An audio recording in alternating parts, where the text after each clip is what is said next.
बिस्मिल्लाहिर्रहमानिर्रहीम।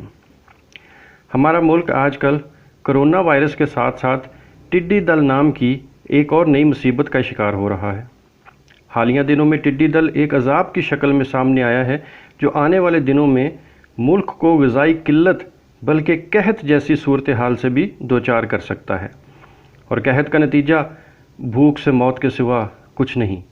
यकीनन टिड्डी दल अज़ाब इलाही की एक शक्ल है। कुरान पाक में सूरत अल आराफ की आयत नंबर 133 में इरशाद बारी ताला है, फिर हमने इन पर तूफ़ान और टिड्डी और जुएँ और मेंढक और खून ये सब खुले खुले मोजज़े भेजे, फिर भी उन्होंने तकब्बुर ही किया और वो लोग गुनाहगार थे।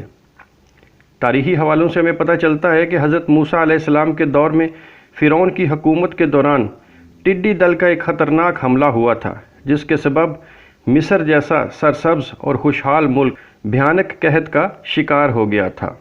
पाकिस्तान दूसरे ममालिक की निस्बत एक तवील अरसे बाद टिड्डी दल का निशाना बना है। इस वक्त पाकिस्तान को टिड्डी दल से मुतासर होने वाले चंद बड़े ममालिक में शुमार किया जा रहा है।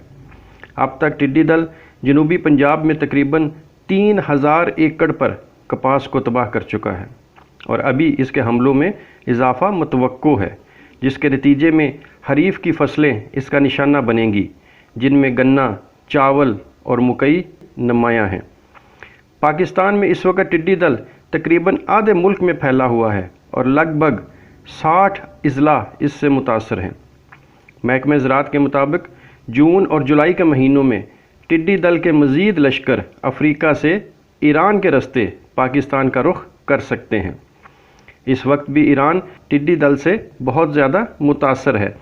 याद रहे कि पाकिस्तान में मानसून का आगाज़ होने वाला है, जिसके बायस इन टिड्डियों की तादाद में कई गुना तक इजाफ़ा मुतवक्को है। अब सवाल ये पैदा होता है कि ये टिड्डी दल आखिर आया कहाँ से? इसका जवाब माहिरीन कुछ यूँ देते हैं कि टिड्डियों के मौजूदा बहरान की वजह 2018-19 में होने वाली शदीद बारिशें और आने वाले तूफ़ान हैं। बुनियादी तौर पर पाकिस्तान में टिड्डी दल अरब के सहराओं से आया है, जहां गुज़श्ता साल मामूल से कहीं ज़्यादा बारिशें हुईं। इन बारिशों के नतीजे में इस इलाके में टिड्डी दल को नस्ल कशी का मौका मिल गया और उनकी तादाद में 8000 गुना तक इजाफ़ा हो गया। याद रहे कि टिड्डी दल की अफजाइश के लिए नम ज़मीन मौजू होती है। जब तक दुनिया को इसकी खबर होती, टिड्डी के झुंड इस इलाके से निकलकर दूसरे ममालिक का रुख कर चुके थे। माहिरीन का कहना है कि ये टिड्डी दल मशरक़ी अफ्रीका से होता हुआ मशरक़ वुस्ता पहुंचा और फिर ईरान के रस्ते पाकिस्तान में दाखिल हुआ। रवां बरस अफ़गानिस्तान से भी टिड्डी दल पाकिस्तान आया, हालांकि ऐसा पहले कभी नहीं हुआ था। ऐसा इसलिए हुआ कि ईरान से टिड्डियों का ये लश्कर अफ़गानिस्तान गया और फिर वहाँ से पाकिस्तान में दाखिल होकर सूबा पंजाब को अपना निशाना बनाया। पाकिस्तान को टिड्डी दल के इस हमले का सामना एक तवील अरसे बाद करना पड़ा है। यही वजह है कि हशरात कुछ अदविया साज कंपनियों के पास इनके ख़ात्मे की कोई मौसर दवा भी दस्तयाब नहीं। इससे पहले सूरत हाल ये थी कि टिड्डी दल हर साल मौसम गर्मा में पाकिस्तान में दाखिल होते और मौसम सरमा में इसी रास्ते से वापस निकल जाते, मगर पिछले साल गैर मामूली बारिशों की वजह से ये यहीं पर रुक गए और अब इनकी अफजाइश नस्ल जारी है। अब समझने की बात यह है कि ये टिड्डी दल है क्या भला? हशरातुल अर्ज़ में टिड्डियाँ बड़ी मुनफरिद हैसियत रखती हैं। ये ऐसे कीड़े हैं जो झुंड की सूरत में उड़ते हैं और जिस खेत या फसल पर बैठ जाएं उसे मुकम्मल चट कर जाते हैं। टिड्डियाँ अपने सरदार के ताबे होती हैं। अगर वो परवाज़ करता है, ये भी उसके साथ परवाज़ कर जाती हैं। अगर वो किसी जगह उतरता है तो ये भी उसके साथ उतर जाती हैं। ये इंतहाई मुनज़्ज़म होते हैं और किसी तरबियत याफ्ता फ़ौज की तरह हमला आवर होते हैं और अपने पीछे तबाही और बर्बादी की दास्तानें छोड़ जाते हैं। ये मुत्तहिद होकर लहलहाते खेतों का रुख करते हैं और एक सिरे से दूसरे सिरे तक खेत को उजाड़ कर रख देते हैं। फसलों को नुकसान पहुंचाने वाले कीड़ों में ये सबसे ज़्यादा बेरहम और खौफनाक किस्म है। टिड्डियों की दो बड़ी इकसाम हैं, बरी और बहरी।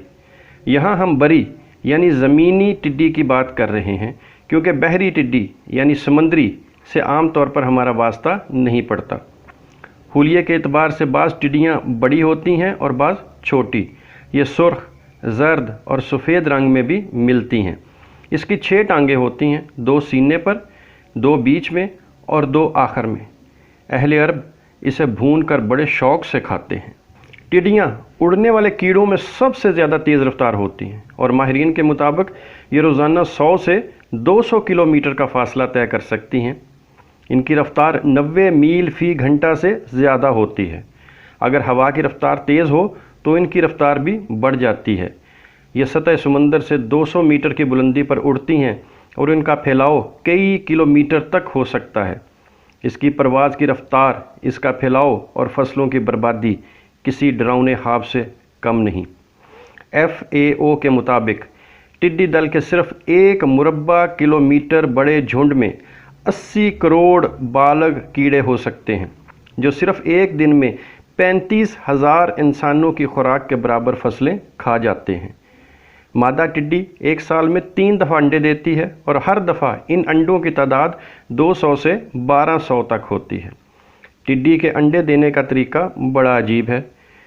انڈے دینے کے لیے یہ سخت اور بنجر زمین میں اپنی دم سے ایک سوراخ بناتی ہے جس میں وہ انڈے دیتی ہے، جس کے بعد وہیں زمین کی گرمی سے انڈوں سے بچے نکل آتے ہیں اور دوسری ٹڈیوں کے ساتھ پرواز شروع کر دیتے ہیں۔